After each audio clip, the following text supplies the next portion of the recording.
Welcome to Man Does Tech, where I solve the problems you didn't even know you had. Hello, aspiring trombonists. In this video, I will explain how to play the beloved Super Mario Bros. Overworld theme on your trombone. This timeless melody is a fantastic piece to learn, offering both fun and a great way to develop your skills. First, ensure your instrument is ready. A clean, well-lubricated slide is crucial for smooth transitions. Next, find a clear sheet music arrangement, many of which are available for solo trombone. Let's dive into making some music. To truly master the Super Mario theme, focus on 3 key techniques. First, precise slide positions are essential for hitting every note in tune. Second, employ clear articulation, using a do or 2 syllable to make each note distinct and bouncy, just like in the game. Finally, cultivate strong, consistent breath support.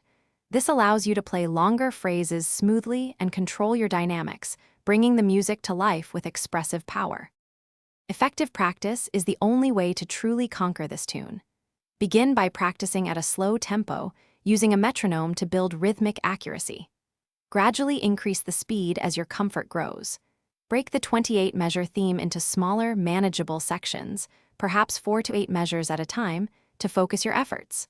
Also, listen to several recordings of the Super Mario theme to internalize its iconic rhythm and energetic style. Once you've mastered the main theme, don't stop there. There are many other fantastic Super Mario melodies to explore, expanding your musical repertoire. Try playing along with a backing track or even another musician to experience the joy of ensemble playing. Always strive to refine your tone quality, aiming for a rich, resonant sound. With dedication, your musical expression will continue to grow, making every performance truly special. Thanks for watching. If you found this helpful, don't forget to like and subscribe.